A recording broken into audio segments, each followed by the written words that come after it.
What's going on, people? Chit Chat Tuesday, week 2. So this song I posted this week is called Ego, and it's one of my not so depressing songs. It's not exactly happy. It's about a very specific person, relationship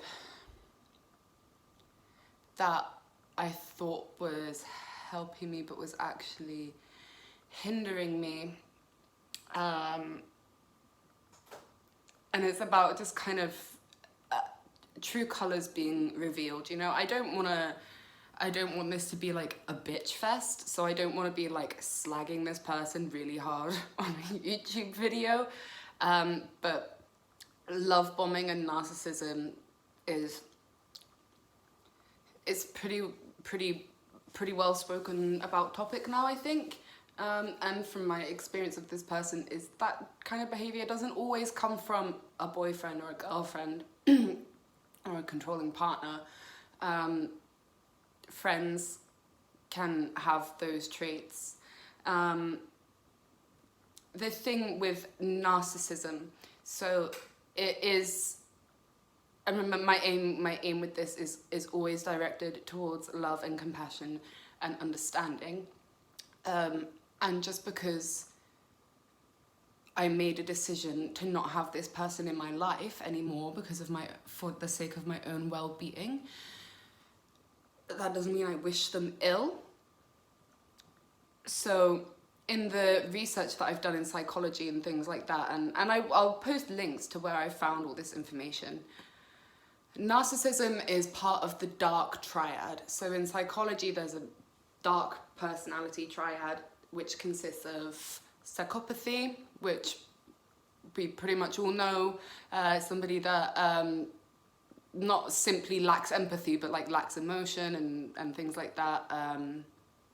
Machiavellianism, which is somebody who essentially enjoys manipulation, gets a kick out of controlling people and like little puppets.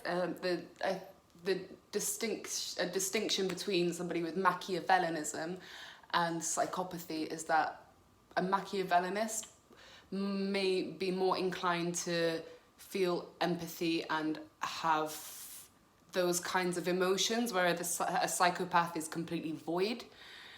And narcissism, so a narcissist is self-obsessed, everything kind of revolves around them. They can't see past that. And within this triad, narcissism is the only one that has the potential to stem from a neglectful childhood. So yeah, narcissists possibly, not always, but quite possibly have experienced quite severe neglect in their lives. And that's why they've developed this mindset of everything revolves around me, I need to focus on myself, I need this, because they were never given what they needed when they grew up. But that's kind of like a generalized statement, I guess. You can't tar everyone with the same brush, you can't give everyone the same excuse. And the way I see it is if you're aware that a certain behavior isn't healthy or beneficial to the greater good, if you know that you shouldn't be doing something or behaving in a certain way, that awareness in and of itself, the way I see it, invalidates any excuse you have for that behavior. Do you see where I'm coming from? So it's one thing to be blind to your own actions, acting from a place of automatic trauma, because that is your unconscious response, compared to becoming aware of behavior, understanding the root of something, or being able to say, actually, I shouldn't have done that, I shouldn't have behaved in that way. If you know that, the way I say it, you cannot then turn around and say, oh, but I act that way because of X, Y, and Z. well, you can't use X, Y, and Z as an excuse for acting that way if you know acting like that is wrong, if it's hurtful to the people around you. So my experience with this particular person, I thought that they were helping me. I thought that we were such good friends. And then, you know, I had been depressed for so long, and I had been, you know, sick with the Paraganglioma. I will post a link for that as well, because I'm just going to talk about that every opportunity I can, because it's so bloody rare. And I'm gonna do a little testimony video of my experience of that as well. Anyway, so because of all of these physical and mental health problems that I had been dealing with for such a long time, and I had been leaning on this person, what I don't know if they're aware of this or not, I couldn't see that it was actually keeping me kind of stuck. But then when I actually started to break free from these things, when I actually started to get better, get well, and it's been a long journey, and I'm still spiraling around that healing spiral, they were the first person to knock me down. They were the first person to try and tear into my newfound confidence. And it was quite deep as well, you know, turning around and telling me things like, oh, you know what I said, or this nice thing and that nice thing. You know, I never actually meant any of that. I was actually only saying it to stroke your ego. I was actually only saying it to make you feel better. And so they were quite happy to mollycoddle me when I was down. But the second I actually started doing better for myself, they first person to knock me down, first person to try and like slay that confidence that I had newly found confidence.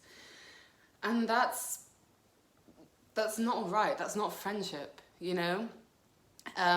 Some people they'll keep you around because you being lower than them gives them a power kick.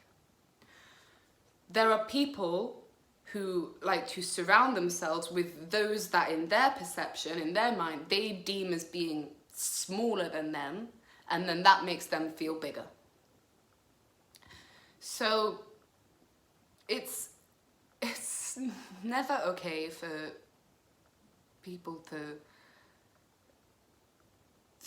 obviously it's never okay for people to just whip away their support like that, you know, to lie like that. You know, I could go on and on and on about this person. I really, really could. But like I said, I'm not going to. I don't want this to turn into a bitch fest. But what I really would like is for anyone watching this to know is that it's anyone who does that to you isn't a friend. They're not. You are capable. You don't need to lean so deeply on people. And I think maybe this is my mistake, and where I made myself susceptible, is that I didn't believe in myself. I didn't think that I was capable of change, and I thought that I needed this person. I thought that if they weren't in my life, there's no way I could muddle my own way through.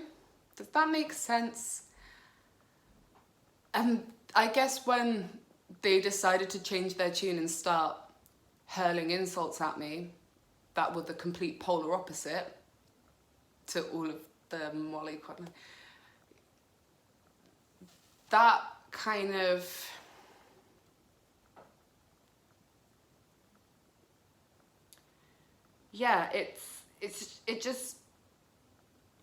I guess it made me look at myself a little bit differently, mainly because I guess I had come to a place where I knew that wasn't true, and I knew that it wasn't okay for them to be speaking to me like that, and it's never okay for anyone to speak to you like that. I feel like I'm kind of going on a bit of a tangent now. So you are capable. As an individual, that doesn't mean you need to isolate yourself. That doesn't mean you need to be completely alone. Don't let anyone make you feel like you need them. The only thing that people really like need is God. If I didn't have God in my life, oh my goodness. But at the end of the day, I'm still the one walking this path. I'm still the one that has to make these positive, healthy choices. That all boils down to the individual, whether they have God in their life or not. So just remember that. So I'm gonna go now because I feel like I'm on the verge of just waffling. But thanks. Mwah. If you joined me this Chit Chat Tuesday, Chit Chat Tuesday. Maybe I should make a theme song. No, it's week 2. It's week 2. Stop it. Anyway, I'm gonna go now because things are getting weird. Bye.